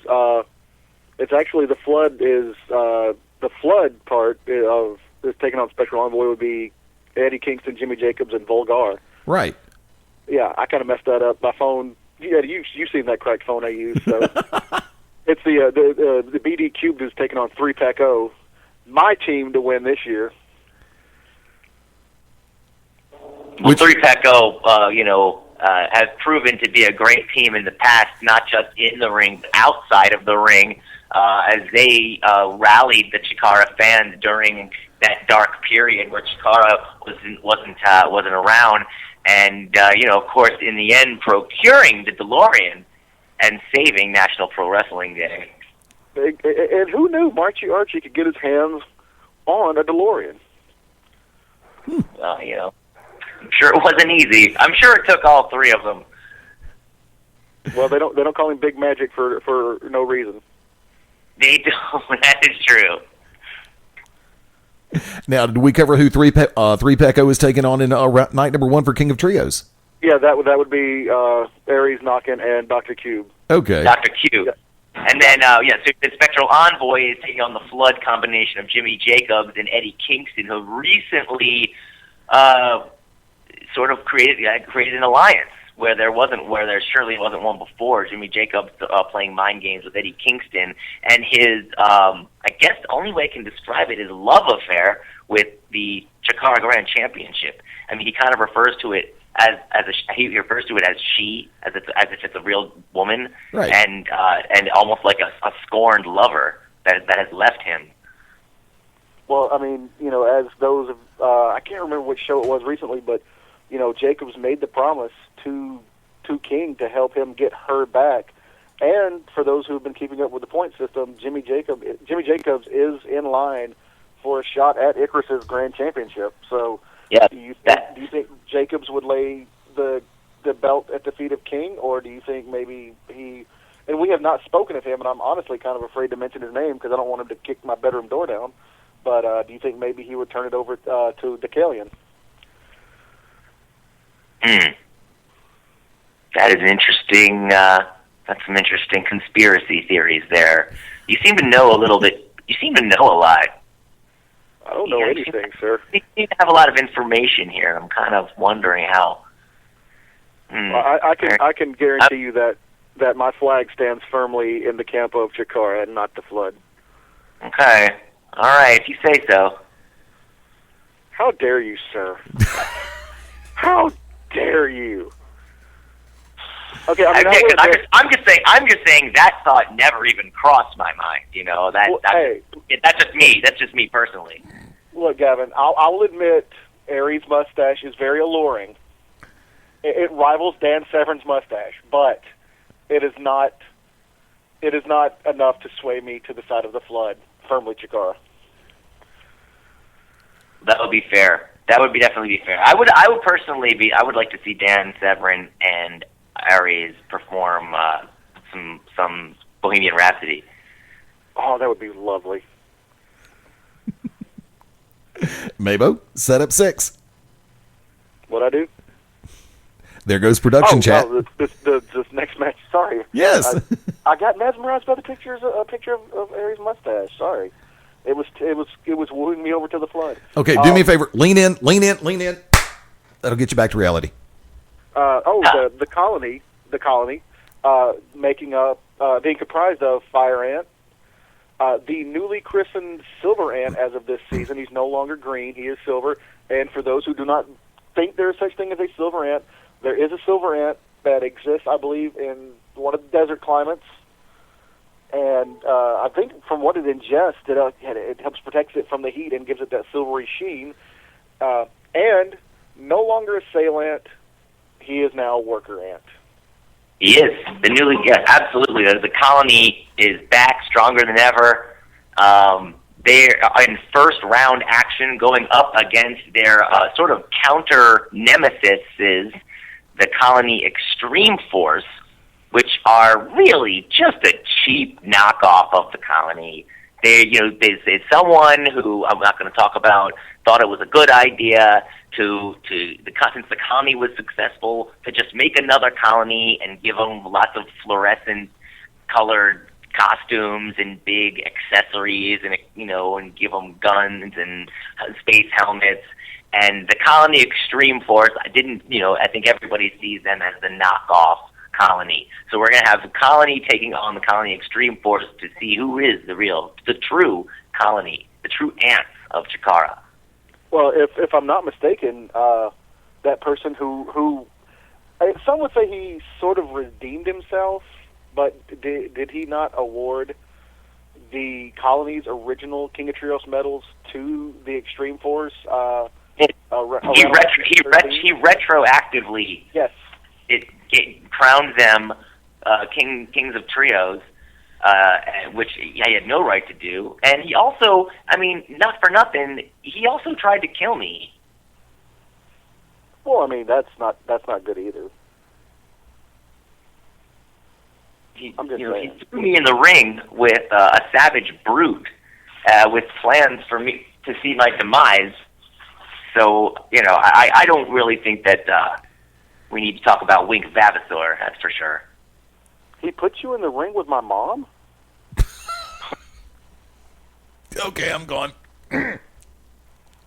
And there is one more match that we because you started to bring up the Golden Trio a minute ago, and I want to hit back on that one for a second. But I want to talk about a match that does have a lot of people talking on a different scale, and that is the Spirit Squad taking on Kizarny in the Auditorium. How about that? The Spirit Squad. Going to bring a little cheerocracy back to the King of Trios. Speaking of bring it on. And you got it. We talked about it a minute ago. And MaBo, go and just close your ears. Kizarny in his Auditorium.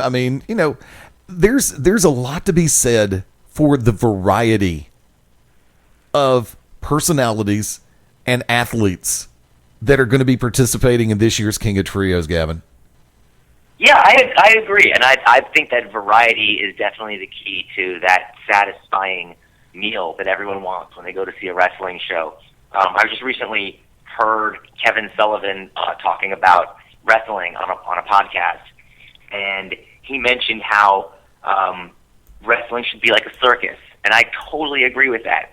That's exactly what I think. There should be this, you have this the tightrope walkers, and then you have the clowns, and you have the acrobats, and you have the strong man, and then you finish, you have the lion tamer, the human cannonball at the end. And I really think that that is the spirit of King of Trios, and I think everybody benefits from it. We get to see, the stars that we all love and names that we all know really well. We get to see them mix it up with up-and-comers who get to learn from that. And then, of course, we get to see the Chikara stars shine underneath the spotlight of their biggest show. And it's a really proud moment for me because, I love wrestling so much. And I just really love the style of wrestling that Chikara brings to our live events. I think it's pretty unique. I think it's like none other. Well, see, that's something that we have preached here on this show and up and down the network for quite a while. And when the return, if you want to use that term, or the rebirth of Chikara took place, there were so many people who were smiling and so many people who were applauding. And now the fact that we've got KOT back and it's right around the corner, it's coming up this weekend. Now, we've had a chance to talk about some of the matches or the matches that are going to take place on night one. Longtime Jakarmi faithful are going to remember, are really enjoying the factor of the Enclave taking place this weekend. Are there any additional surprises that you might want to throw out there, maybe for night 2 or night 3 that haven't been actually brought up yet? Well, I definitely want to again mention the Rey de Voladores tournament. Now this happens. We do this. It's a tradition that we've done at every King of Trios. It's sort of like the tournament within the tournament, and it's Rey de Voladores is translated to the King of High Flyers. So it's an exciting mini tournament where we have had some great winners in the past, like some past winners include Incognito, who you now know as Sin Cara in the WWE. Right. Another past winners have been, we're talking about Kota Ibushi. We're talking about famous Chikara guys such as Helios, who now is Ricochet in Japan. Right. So Rey de Voladores is going to be super. Is can definitely be one of the most exciting parts of the non-tournament action, and I think we got Tigre Uno signed for that tournament. Oh, I think it's a star who's known in TNA. Yes. Actually, I have it in front of me. The first elimination match appears to be Shinron, Tigre Uno, Rich Swann, and if I'm not mistaken, Sweet Chucky T, Chuck Taylor. And I don't know, I'm sure you guys are familiar with Rich Swann the things that he can do inside that ring. Rich Swann has been in the previous Rey de Voladores, but it was a while ago. It was before he'd gone on and got all this seasoning that he's gotten all over the world, and now we're seeing a new Rich Swann. So this is going to be an incredible tournament. Of course, Chuck Taylor is a former Rey de Voladores, which when he was the champ, he called it the King of Flippies.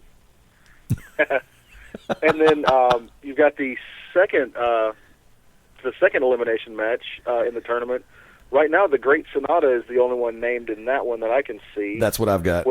Which is, to me, that's an amazing pull. Star in Japan, star on TNA, and now he's going to be in the Rey de Voladores, which, once again, I think that's an amazing pull, and it's just him alone in that match is going to mean something. Absolutely, it's just sort of like it's like the play within the play. If you're familiar with Shakespeare, and, Hamlet, yeah, I love Rey de Voladores. And then, of course, like I said, when you go into night one, every night of King of Trios has something cool that's about it. Night one is cool because you get to see every single trio. Night 2 and 3 are awesome. Well, night 3 is, of course, great because night 3 is the finals, and you get to see who's crowned King of Trios. Night 2 is cool because that's where everything takes shape. Night 2 is when there's the eliminations happen, and then you start finding out some of these other bonus matches that you're going to get because of all this talent that we've got on hand that maybe isn't going to be going further in the tournament, so that we can have some incredible tag teams and singles matches to add on to the excitement. And then, of course, there's the fan conclave if you're there live to experience as well. Yes, and of course, what I always enjoy about night 3 is once you sort of, like you said, once everything has kind of been boiled down from nights 1 and 2, the tag gauntlet. So in night 3, which to me is first of all, it's a great opportunity for any team to earn the 3 points needed to get the Campeonatos de Parejas. You know what? God bless you for bringing that up. I almost forgot. That's another big King of Trios tradition, the tag gauntlet. And in the past, we've had 10 teams, 13 teams. I think one year we had 16 teams in this tag gauntlet. So you never know who's going to come out. 1 year out of nowhere, Demolition came out. Anything can happen. I actually remember one of the first King of Trios that I have actually during the tag gauntlet. Someone who has over the years endeared himself into my heart. He actually came back to Chikara. Was the gentleman Jervis Cottonbelly? Gentleman Jervis Cottonbelly, yeah. He's going to be he's of course going to be in his own trio during the tournament. Of course, Team Extravaganza, if I'm not mistaken. Extravaganza, definitely one of my favorites. Marion Fontaine and fabulous Thunder Kitty. You guys got a chance to check her out. She, I haven't seen a young female talent like this since Donna Cristianello. Well, let me ask you something about a night 2 matchup. There's 2 non-tournament matchups other than the Rey de Voladores. One I'm interested in, one that I believe Bryce coined with the term the Battle of the Bow Ties. Juan Francisco de Coronado taking on TNA. It would be a disservice to say TNA Superstar because I had been hearing the name Rockstar Spud. Yeah. For a couple years before. International Superstars. Yeah, I'm going to go ahead and say International Superstar Rockstar Spud taking on Juan Francisco de Coronado in the Battle of the Bow Ties. And once again, another great pull for Chikara. What's your opinion on it? Well, I think that Juan Francisco de Coronado is the international superstar. I mean, let's not forget, this is a man who has sold out the Equidome on a number of occasions. I mean, usually they had to fly him in by helicopter. I mean, we're also talking about a guy who went 4-0 in Chikara, finally getting a championship title match with Icarus, and he went toe-to-toe with our champ and came within, an eyelash of winning the big one. Keep your eyes out for Juan Francisco de Coronado. He's a lot more than just a bow tie. And Rockstar Spud, I'm excited. I haven't seen a lot of Rockstar Spud. I'm excited to see him get it done in the ring here, and I'm excited to be the rock and roll ring announcer, and hopefully I'll give him a big rock and roll ring entrance and get him excited to do battle. And lest we forget, if I'm not, as the last time I checked, if I'm not mistaken, Juan still the possessor of the potassium. Yes, the top banana. Oh yes, indeed. Which I'm hoping one day to see a title versus title, Juan Francisco de Coronado, the possessor of the potassium, and the Cracker Jack champion, the king of old-timey swing, Dasher Hatfield. Yes, the Cracker Jack champion. That's sort of our Western States heritage title. Oh, see, I love you for even saying that. Nobody ever remembers the Western States unless they're old like Eddie. There you go. No, not just the Western States. the heritage of the Western states. Exactly. Because that is a lot of heritage out there. Have you seen the size of California? Have you seen Nevada? That's a lot of heritage. Yeah, Utah, Wyoming, those places are enormous. You forgot Washington State and Oregon. But the other non-tournament match, which, a lot of people, even though he's still been around, he still applied his trade down at NXT before being let go. A lot of people might not, have forgotten about Yoshitatsu, and he's coming in taking on a newcomer in my eyes. I haven't seen much on him. Smooth sailing Ashley Remington, and either way, Ashley Remington he has had a brief but impactful career in Chikara so far, and he's just killing it. He is every time he gets in the ring, we see something new out of Ashley Remington, and let's just say where Ashley goes, the ladies go. Well, let me ask you this, Gavin. I have not been privy to see the DVDs yet or any of the things, but how lovely are the fruit baskets Ashley gives out to his opponents? I've seen some pretty nice fruit baskets in my day.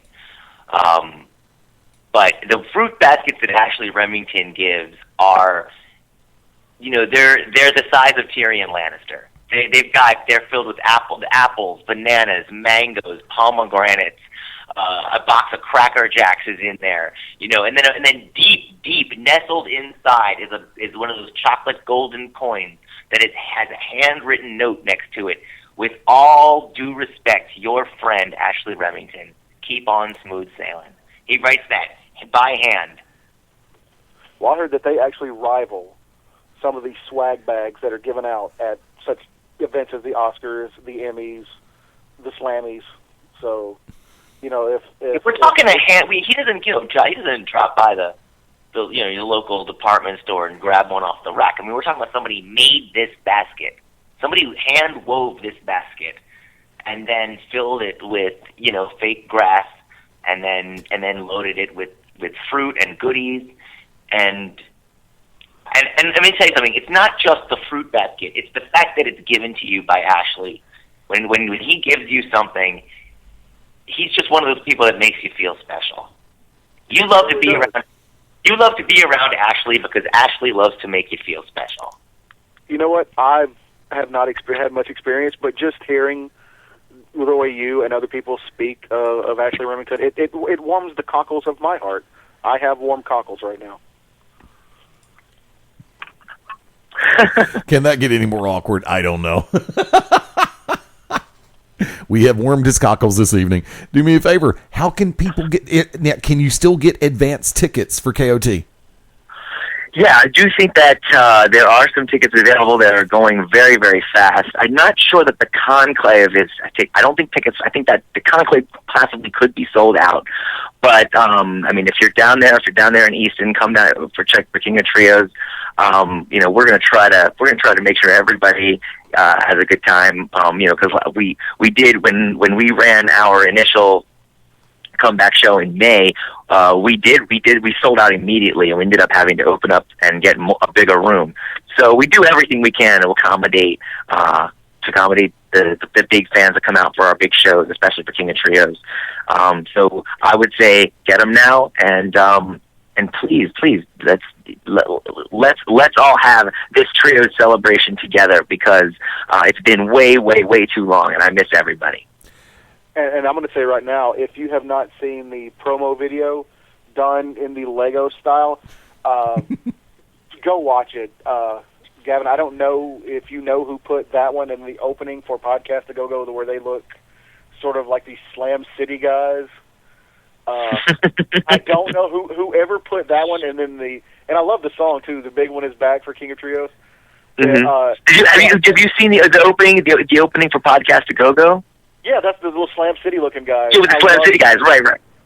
Dude, whoever did those videos for you guys, tell them that their work is much appreciated. I watch those over and over again and laugh because I just think it's hilarious. And then one day I would love to see some Chikara Lego people. Well, yeah, the podcast opening is so cool. I think it really just shows you how awesome Chikara video game or cartoon really would be. You know, it gives you kind of a glimpse of like, wow, that would be really awesome. And then the King of Trios Lego, the Lego themed is my favorite because, you know, Legos were always my favorite thing growing up. And there's all my friends. I don't know anybody who doesn't love Legos. Legos are so cool. They're so iconic. They bring you back to adults and children both love Legos. The Lego movie was amazing. If you guys saw that, so I think that this Lego King of Trios theme is probably my favorite. MaBo? Oh, I'm not. Look, I know we've held Gavin hostage, so to speak, long enough, and I could honestly sit there and cover everything that I have not been. I mean, I'm not saying. Look, I love Eddie, I love Wicked Nemesis, but they're not ensconced in Chikara like I am. And to have somebody that I can verbalize with over, you know, the end of season 13 all the way up till now, and everything that happened, we could talk for hours, but we don't want to hold you up any longer. You know. Yeah, I mean, no, I'm fine. We can. If there's anything you would like to talk about, I'm here to do it. I owe you guys, you know, so I want to make sure I answer everything. Well, actually, I tell you what, I want to throw this one on the table because after we get past KOT. You've got some great live events coming up in late October and mid-November. Would you be willing to come back on with us to discuss those upcoming events? Sure, absolutely. Twist your arm. Because there's so much I would love to talk about that we haven't got to cover, like the Ashes, you know, the movie itself. Sadly, and I don't want to, you know, this makes me cry for a different reason, but the deaths of Cobalt and Thunder Frog. Yeah. And just the Lithuanian Proud Oak, my God! Now the Lithuanian Proud Oak, yeah. Oh, and then the capture of Snow Troll. We've got Chikara's got a real bad character now that's killing people. Yes, I kind of mentioned him earlier. Like I said, I don't want to bring him up because he will come through the door, and I do not want to get choke slammed across his knee. Right. Yeah. I mean, we're talking about a guy. We're talking about a guy who doesn't. Who, you know, we haven't even seen wrestle a match. We've only seen him deliver a move that once he delivers it, you're done. Yeah. If you could ever think about, just think about that. To process that, you know. Yeah. I mean, if you've got guys like, you know, Tursus and Tursus when he was around, and Knockin', these guys, the Devastation Corporation, these massive guys, when they drop to one knee, not in so much respect, but in fear of Deucalion. Oh crap, said his name. You know, if you ever wanted to get as close to a real life version of Bane from the Batman comic books, this would be it. But yeah, whatever he's got control over over a dangerous army, and then when you see that the leader of the army is the most dangerous one of all. You know, that definitely looks like trouble. Yes, but we will definitely continue that later on. We will hopefully be discussing King of Trios and all that other stuff.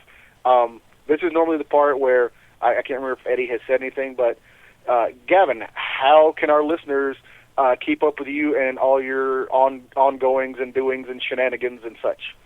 I would love it if you could keep in touch with me via my Twitter at Loudennoxious, which is my alter ego in Kaiju Big Battle and in pretty much every other walk of life, as I am also a professional karaoke host, and I also do lots of other fun things, like I'm in a band and I do comedy. So I love to keep up with everybody on Twitter. Please hit me up at Loudennoxious. And for everyone's to get their fill of Chikara and Kaiju Big Battle, how can they keep up with it? You can definitely keep up with everything Kaiju Big Battle over on our Facebook page, and Facebook Kaiju Big Battle, and also we have a website, and the website is kaiju.com. Dude, and of course, all of your Chikara needs can be met on many various sites across the interwebs, such as ChikaraPro.com. I know that there's the Chikara 101 Pro message boards, and you got your Twitters and your Facebooks.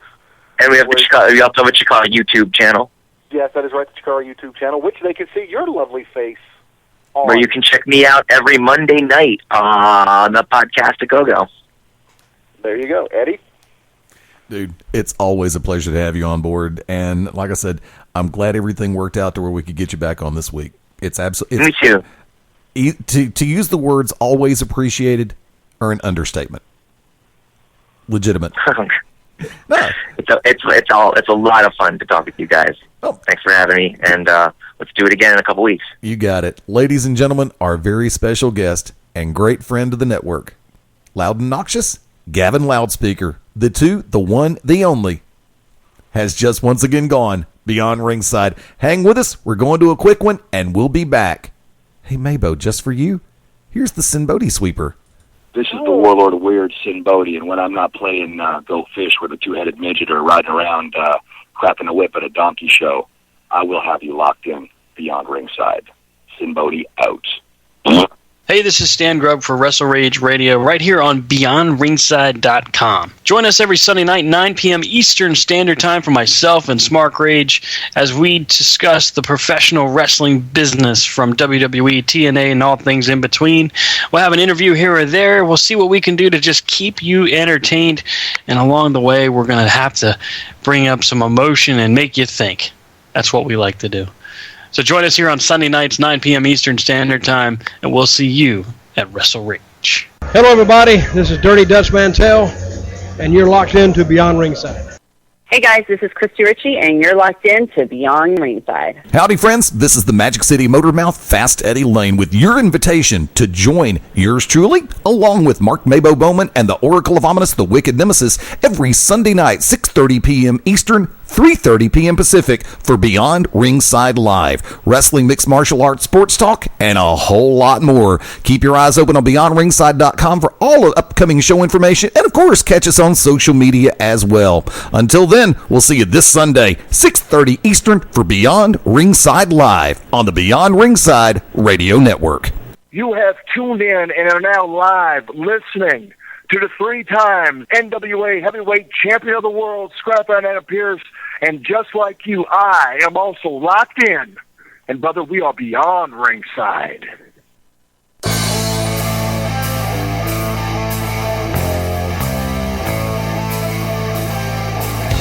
And the party continues. Let's do it. The home run round on this Sunday thing. Welcome back in Beyond Ringside Live on this 14th day of September. Special thank you, Gavin Loudspeaker from Chikara. Always great to have him on board. Also, Loud and Noxious from Kaiju Big Battle. Try to say that 3 times fast without me getting sued for some kind of really bad accent that I shouldn't really do while sober. So we'll leave it at that. MaBo, welcome back, dude. Oh, MaBo. What? There you are. Yeah, we lost Wick somewhere along the way. Of course, I'm going to go and let everybody know that. I'll do all that in the shameless plug section of the program. Now, have you had a chance to catch the ROH broadcast from last night with matches from Final D? From what? What did you say? I was trying to say Final Destination, and that was the wrong promotion, but that's the words that popped in my head. Yeah, you said Final D, and I was like, Final what? You kind of threw me off there, little buddy. I don't even know what that means. No, because my brain blanked out because I was trying to remember the name of the show that this particular these matches came from, and for some reason my brain started going Final Destination, and it's like, Eddie, I know that's not right. Let's put it this way. I'm sure there's the word honor in this card somewhere, so because it usually is. But no, it was Death Before Dishonor is where it was from, and I apologize for screwing it up. Well, anybody knows who lives in the South, you know how big college football is, and it decided to bleed over a little bit into something that's way more important to me than college football. That's pro wrestling. So I did catch. I guess it decided to pick up halfway through. We now continue with the scheduled programming. Yeah. So I came in during the O'Reilly AJ Styles match. Dude, go ahead. Oh, I mean, like from what I saw, I'm not a big Kyle O'Reilly fan. I don't know. Bobby Fish, Kyle O'Reilly, it just doesn't, uncork my champagne bottle. So, but I will say this, that sick ass running, not even a missile. I wouldn't even call that a missile drop kick.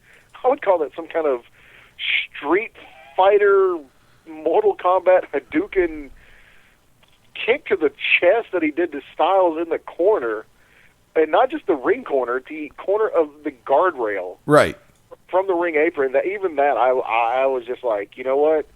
I don't like you that much, kid. You're not my favorite flavor of ice cream, but that was impressive, and I was impressed. I saw that. I saw everything, up to that point. I don't know. I doubt there was a match before the AJ O'Reilly match. No, we'll find out later because remember, ROH in our market re-airs. Yeah. Yeah, we're lucky enough that, if, something as stupid as college football gets in the way, we can catch it later. There you go. Huh? There you go. Yeah. But I mean, loved the Briscoe Young Bucks match. I would like to. I could sit there and watch those guys go all day. You know what I'm saying? Yeah. I was impressed with it. The what was it? Scrap Daddy being brought out by the Decade. Yep. Taking on Tadarius Thomas. It was what it was. I mean, for what. Once again, it's kind of like the O'Reilly thing. I like Scrap. I like what he stands for. I like him. Tadarius Thomas, once again, he's one of those that he's not a go-to guy for me. Just like Scrap. I respect Scrap. I like what Scrap does. Scrap's been on the show numerous times. But, they're not my go-to guys, but if they're on and I happen to catch them and what they're doing, I like what they do. I wish the Decade, would get a little bit more airtime. And I know it's hard to do with just an hour show, but to me, this could be something. It could be built up a little bit better and so much more. But unfortunately, when you only have an hour to work with, you got to buy the DVD. And speaking of Briscoe, that last name, that there was a title change. What? Jay Briscoe became the second two-time ROH champion. Spoiler alert, Eddie, some of us haven't heard about that. No, we're still seeing Michael Elgin. Okay, I apologize for that, but it's been all over the place, and it's one of the results from... Bro, I have not seen any of that. Okay. I actually have... There have been some of the video clips that have been made public on... People have snuck it out on underground sites. I'll put it that way. Oh, okay, because, I'm still seeing Elgin, as the champion. Because I think next week he's supposed to be taking on Mustache Guy. Yeah, but we do have, and I'm going to go and break it, because technically it's not a spoiler because it did happen at a live event. It's kind of like happening at a house show, but it meant more. Sorry. Yeah. No, it's true. Eddie's telling the truth. But Ring of Honor's 6th All-Star Extravaganza provided fans with a shock that no one saw coming. The Maple Leaf Gardens in Toronto housed the iPay-per-view event from previous weekend. And something? We have a new ROH World Heavyweight Champion. Jay Briscoe defeated Michael Elgin via pinfall after hitting a J-Driller. He joins Austin Aries as the second two-time ROH World Champion in the company's history. And any of you guys who've ever seen Michael Elgin know he's a big boy. And it takes a lot to get him up in a J-Driller, so. Yeah, buddy. But like I said, I didn't mean to break that one as anything more than just breaking news over the last week. And it's just absolutely... There's been speculation as to why the title change occurred, and I'm just going to let that speculation stay where it is right now. Well, then you need to speculate with me off the air, because... We'll do that. I haven't really seen anything lately, nor, especially over the weekend. Right. If there's anything said hanging out with my, three of my favorite homies over the weekend. So, and we're going to get you the cooler scooter one of these days, and it's going to be me, you, and Tunzi in a 3-way race on the cruising scooter. Are you talking about what James Storm used to drive? That's the Boozer Cruiser, yeah. All right, but mine will probably be full of Milo sweet tea or something. Oh, my. By the way, kids, stay away from Cheerwine. It is a soda. It is disgusting. It will make you literally burp up every foul thing you have that's been sitting in the pit of your stomach for years, and it will make your roommate almost crash the car on the way back from the comic book store. Let's do this thing. MaBo, last call. I think we don't have to say anything because we covered everything I wanted to say with Loudon, or Gavin, or Gav Loudon, or Glavin. I don't even know what to call the guy. He's my hero, that's what he is. And we were treated to a live performance. Yeah. Who gets a live performance? You know who? Nobody. You have to go to a Chikara event. We got it live on Beyond Ringside. What the crap? Yeah. I feel blessed. I got 2 words for you. First word, pop. Second word, damn. That was amazing. Oh, I loved it. I mean, yeah, then, earlier we covered NXT Takeover. We covered that, because those are my two big things these days. I mean, TNA, God bless them. That's all I can say. Or somebody needs to, because something's wrong. I think I don't want to say it's too little too late. And not trying to say, so nobody read into this too much, but King of Trios happens the 19th, 20th, and the 21st, correct, Eddie? Correct.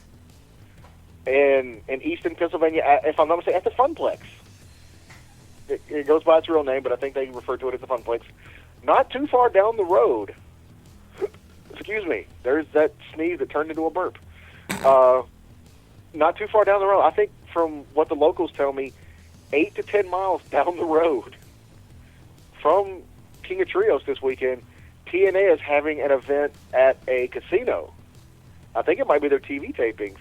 So that's why we're seeing Rockstar Spud. That's why we're seeing Sonata. And I've heard rumors. These are all Tigrayuno. rumors. Please don't read into them, people. Don't address any letters. These are all rumors. I'm even saying they're rumors. But, and this is not coming from, trust me, this is not coming from the Chikara front office. I have not been in contact with Director of Fund Mike Quackenbush, nor the new owner Robbie Ellis. This is just my own speculation. I've heard rumor that there might be even more TNA talent showing up. I mean, and Tigrayuno. I forgot about Tigrayuno. No, I tried to mention it, but you were in sentence. Oh, yeah, Sonata, Tigrayuno, Rockstar Spud. Who knows? I'm not saying it wouldn't be awesome. I bet you Cheeseburger Austin Aries would be one of the ones to show up. No. I don't know if he would show up, but to see this match, I would pay for this. Eddie Kingston. We all know how hard hitting the War King is, Eddie Kingston. Of course. But to bring in someone who I would say is tougher than Eddie Kingston, and there's not too many men in the world that's tougher than Eddie Kingston. You have my attention. Samoa Joe. That'd be hell. That'd be hellacious. It would literally be. I guarantee you, each shot from them would rattle the fillings in your teeth. Now, it'd rattle the foundation of the freaking building. It's, by the way, quick reminder, folks, the Palmer Center, 4100 Green Pond Road in Easton, Pennsylvania. Remember, night 1, I believe, starts at 7, doors open at 6. Night 2 starts at 7, doors open at 6. And the Fan Enclave, don't forget, Conclave. I know. I said it right one time, said it wrong one time. So I had to break the tie. Got it right the last time. Check it out. Yes, and like I said, it's and I mentioned it previously, and this is not really a shameless plug. It's just something I've kind of picked up on. Chikara's intrepid reporter Babs has her own Chikara-centric podcast. It's called Chikara in 15 Minutes. And she really does. Unless it's something like a big deal, which I'm sure post King of Trios will be a big deal. She really does. She keeps it in under 15 minutes. and she, gives you the news, and gives you, plugs for, where if Chikara members have been, members of the rosters have been on previous podcasts. Hint, Eddie, sending in an email. Mm-hmm. She'll promote that, and other stuff. But she so vehemently says in her latest podcast, you cannot catch this on iPay-per-view. So for those of you who think, oh well, this is Chikara's big one, they're going to put it on iPay-per-view.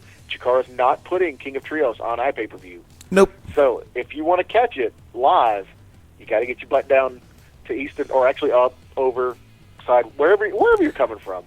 You got to get to Easton. Yep. Shameless plugs, real quick. Okay, fine. Shameless plugs. Oh crap! I don't know. Yeah, there. Shameless plugs. Okay. Want to remind everybody, Wrestle Rage with Smart Rage and Stan kicks off in about 18 minutes from right now. They're going to be welcoming a special guest, Matt Sexcells. A little bit later this evening at 11 p.m. Eastern, the Midnight Black Mass with the good Reverend Dan Wilson as he welcomes back Scott Hudson for part 2 of that great interview. Dude, part 1 was fun. And the Reds rant, irreplaceable. You gotta love it, because 9 times out of 10, you would have sit back and said, no, that's 10 times out of 10, because he hasn't missed yet.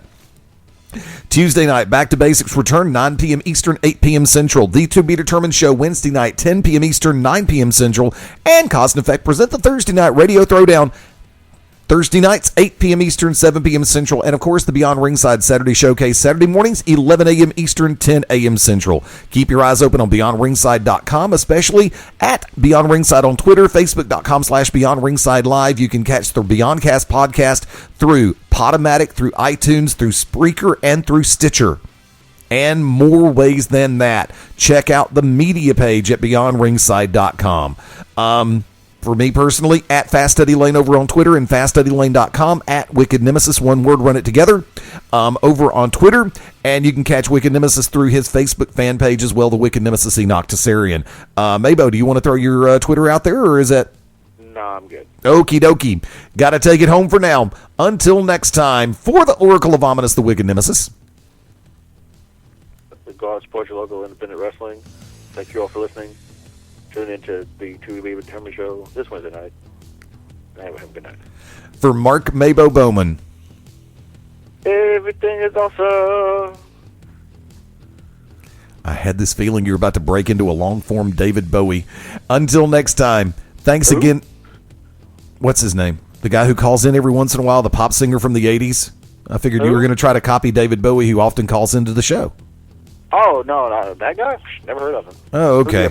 Who do you ever beat, kid?